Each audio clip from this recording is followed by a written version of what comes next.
शून्य से ईश्वर स्तर तक। अध्याय 3174। नमस्कार, आप कहानी में खो जाएं उससे पहले चैनल को सब्सक्राइब करें और नोटिफिकेशन ऑन करें। धन्यवाद। केवल 100 वर्षों में तूफानी सागर क्षेत्र में परिवर्तन पिछले हजारों वर्षों में हुए परिवर्तनों से कहीं अधिक थे। स्टॉर्मी सी क्षेत्र की लड़ाई में स्टॉर्मी सी क्षेत्र की सहयोगी सेनाओं द्वारा स्टॉर्मी सी क्षेत्र का उल्लंघन होने से रोकने के लिए युद्ध सम्राट समय पर लौट आया। उन्होंने स्टॉर्मी सी क्षेत्र में फॉर्चून गॉड राजवंश के फॉरवर्ड ऑपरेटिंग बेस की रक्षा की, और यह केवल अग्रिम मोर्चे की लड़ाई थी। जैसे ही प्रमुख सेनाएं हारकर पीछे हट गईं, स्टॉर्मी सी क्षेत्र में एक बार फिर खून का तूफान भड़क उठा। अजय पान तियान, जिसके बारे में अफवाह थी कि वह अपनी चोटों से उबर रहा है, एक बार फिर एकांत से बाहर आ गया। उसने लोगों को आत्मसमर्पण करने के लिए भर्ती किया और गद्दारों को स्वीकार किया। उन्होंने अभियानों पर सेना का नेतृत्व किया और अजेय थे। कभी कभी उन्होंने व्यक्तिगत रूप से भी कार्रवाई की, यहाँ तक कि एक सम्राट भगवान भी उसकी भयानक ताकत का एक भी झटका नहीं झेल सका। स्टॉर्मी सी क्षेत्र में वे ताकतें, यहाँ तक कि जिनके पास पहले सम्राट लॉर्ड्स थे, पेन तियान के सामने कुछ भी नहीं थे। कई लोगों ने आत्मसमर्पण कर दिया और पेन तियान से शरण मांगी।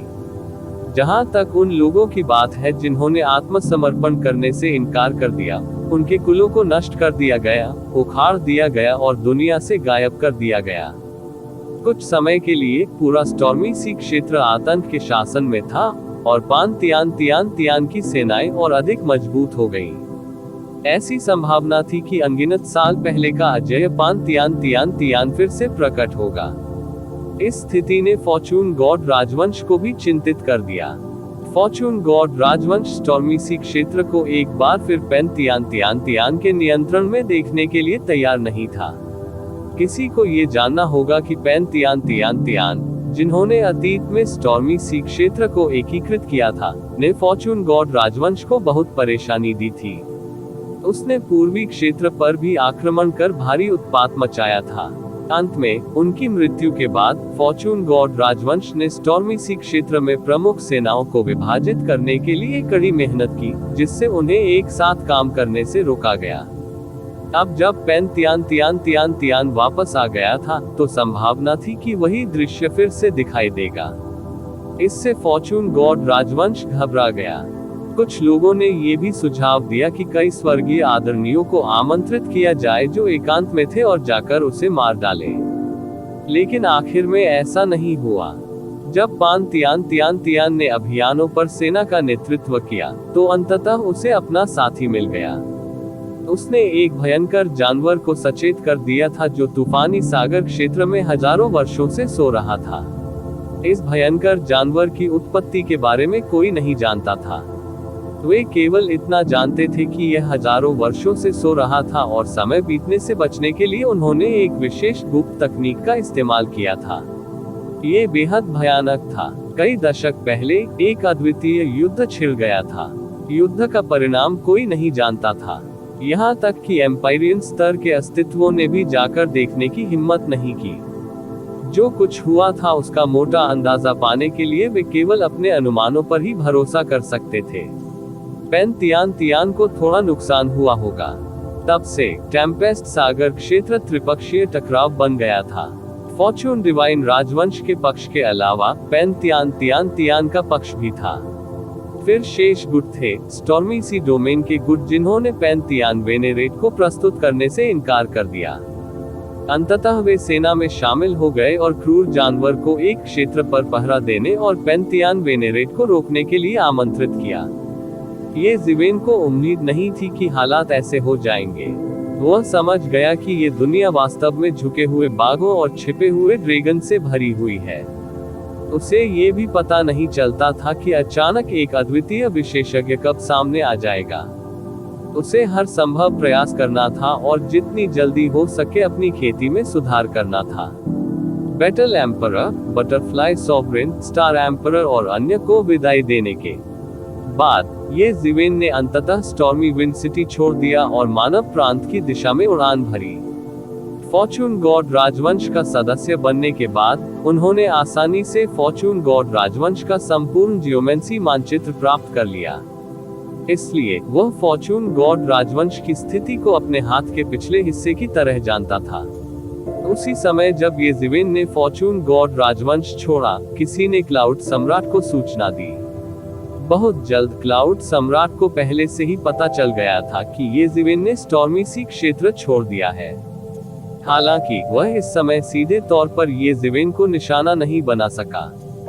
100 साल पहले युद्ध सम्राट का एक दूत उसे चेतावनी देने आया था कि उसे येज़िविन पर हमला करने की अनुमति नहीं है खुलेआम। आखिरकार अगर वह रंगे हाथों पकड़ा गया तो यह विनाशकारी होगा। युद्ध सम्राट की योग्यताएं अत्यंत उच्च थी और उसकी ताकत और भी अधिक भयानक थी। यहाँ तक कि उनके संप्रदाय गुरु भी युद्ध सम्राट का मुकाबला नहीं कर सकते। यदि उन्होंने उसे उकसाया तो परिणाम अकल्पनीय होंगे। इसलिए वह केवल येज़िविन का सामना करने के विचार को छोड़ सकता था। हालांकि इसका मतलब यह नहीं था कि उन्होंने इस मामले को जाने देने की योजना बनाई थी। वर्तमान येज़िविन अब कोई ऐसा व्यक्ति नहीं था जिसके साथ वह निपट सके। इसलिए वह केवल क्लाउड सम्राट को इस मामले की रिपोर्ट कर सकता था और उच्च अधिकारियों को निर्णय लेने दे सकता था। यदि वे वास्तव में येज़िविन को मारना चाहते थे तो उन्हें ऐसा करने के लिए कम से कम संप्रदाय गुरु के स्तर के किसी व्यक्ति को बुलाना होगा। आमतौर पर भले ही उन पर अत्याचार न किया गया हो, वे शायद येज़िविन के साथ कुछ नहीं कर पाएंगे। इस समय मेघ सम्राट अब पहले जैसा अहंकारी नहीं रहा। वह येज़िविन से नफरत करता था और उससे डरता था। उसे नफरत थी कि येज़िविन निर्दयी थी, लेकिन उसे ये भी डर था कि येज़िविन निर्दयी होगी।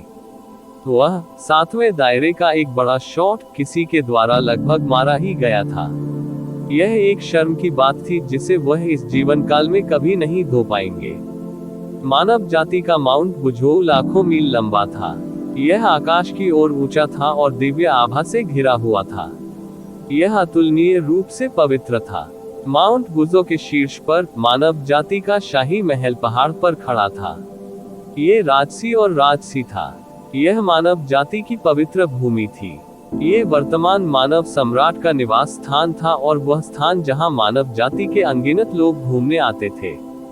हर जगह बहुरंगी रोशनी और दिव्य धुंध छाई हुई दिखाई दे रही थी। ये पृथ्वी पर एक परीलोक था। और आज मानव सम्राट के शाही महल के सामने विशाल चौक पर कई लोग जो मूल रूप से केवल मानव जाति की किंवदंतियों और मिथकों में मौजूद थे, चौक पर दिखाई दिए। कई दिव्य राजा जो मानव जाति की राजनीति के प्रभारी थे, केवल चौराहे के पीछे ही खड़े हो सकते थे। बीच में वह स्थान था जहां कई अर्थ सम्राट रहते थे। वे मानव जाति के सर्वोच्च बुजुर्ग थे। उनमें से कई पूरे वर्ष बंद दरवाजे के प्रशिक्षण में थे और कहीं नजर नहीं आ रहे थे। अब वे सभी यहाँ प्रकट हुए। इन अर्थ सम्राटों के सामने एक बड़ी खुली जगह थी। सबसे आगे केवल 2 आकृतियां थीं। एक ने शाही पोशाक पहन रखी थी और वह अपनी पीठ के पीछे हाथ रखकर खड़ा था। वह अधेड़ उम्र का लग रहा था और उसका चेहरा दृढ़ था। उनका अदम्य ऐश्वर्य था। सभी का ध्यान भी उन पर ही था। हर कोई जानता था कि यह मानव जाति का वर्तमान सर्वोच्च शासक मानव सम्राट था। और मानव सम्राट के बगल में काले वस्त्र पहने एक बूढ़ा व्यक्ति था। वह बेहद साधारण दिखते थे और उनमें एक कृषक की थोड़ी सी भी आभा नहीं थी। हालांकि चूंकि वह मानव सम्राट के साथ कंधे से कंधा मिलाकर खड़ा हो सकता था, वह स्वाभाविक रूप से मानव जाति में एक सर्वोच्च अस्तित्व था। वह सबके सामने खड़ा हुआ और सभी दिशाओं में मार्ग प्रशस्त किया। क्या तलवार राजा नहीं आ रहा है? मानव सम्राट ने पूछा। काले लिबास में बूढ़ा आदमी मदद नहीं कर सका, लेकिन कड़वाहट से मुस्कुराया और कहा, मानव सम्राट, ऐसा नहीं है कि आप नहीं जानते कि तलवार राजा कभी गंभीर नहीं रहा है। अभी हम ये भी नहीं जानते कि वह किस स्थान पर है। हम उससे बिल्कुल भी संपर्क नहीं कर सकते। अगर वह नहीं आया तो कोई बात नहीं। अन्य कुलों के कितने नेता और अन्य 3 सम्राट आए हैं? मानव सम्राट ने पूछा। केवल कुछ छोटे कुलों के नेता ही व्यक्तिगत रूप से आए हैं। जहां तक सम्राटों की बात है, एक भी नहीं आया है। जाति, ऐसा अस्तित्व होगा। 4 प्रांतों के गश्ती निरीक्षक कितने प्रभावशाली। चाहे कुछ भी हो, यह मानव जाति के लिए एक अच्छी बात है। ऐसी अनिश्चित स्थिति में हमें वास्तव में एक सहायक की आवश्यकता है। मानव सम्राट थोड़ा सा घबरा गया, जैसे कि वह अपनी चिंताओं से छुटकारा नहीं पा रहा हो। मास्टर के चले जाने के बाद से मानव जाति के पास अब कोई विशेषज्ञ नहीं है जो दुनिया को हिला सके। मैं, मानव सम्राट, मानव प्रांत को भी नियंत्रित नहीं कर सकता। मुझे मास्टर का सामना करने में वास्तव में शर्म आती है। मानव सम्राट, आपको स्वयं को दोष देने की आवश्यकता नहीं है।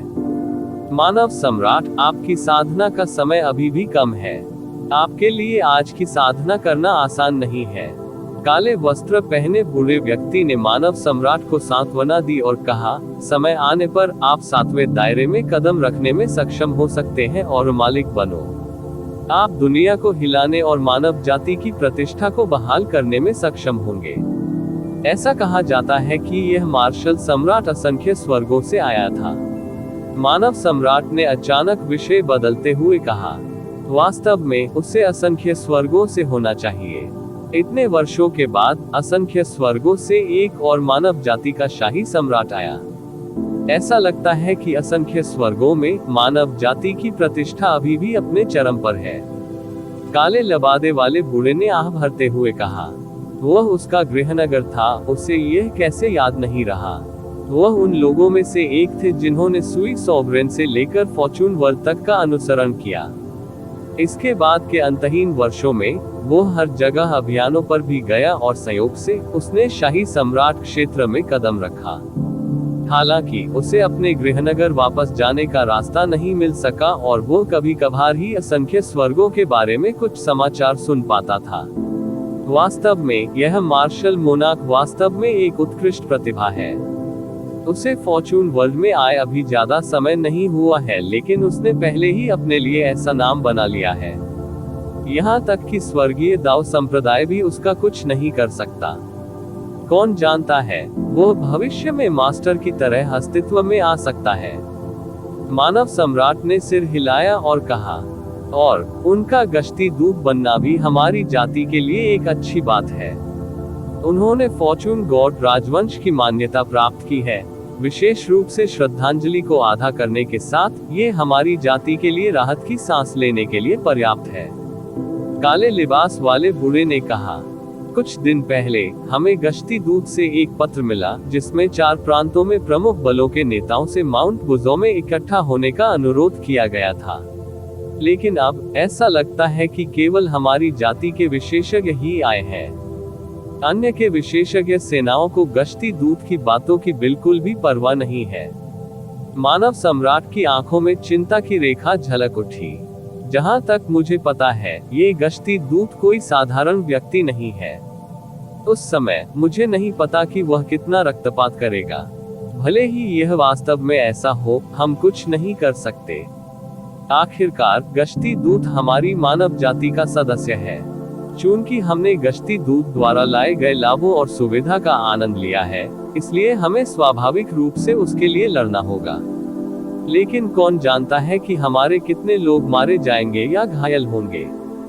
दुनिया के रास्ते वाकई कठिन हैं। काले वस्त्र पहने बूढ़े व्यक्ति ने गहरी चिंता से कहा, आइए एक समय में एक कदम उठाएं। जब गश्ती दूत आएगा तो हम देखेंगे कि वह किस तरह का व्यक्ति है। मानव सम्राट ने कहा, एन।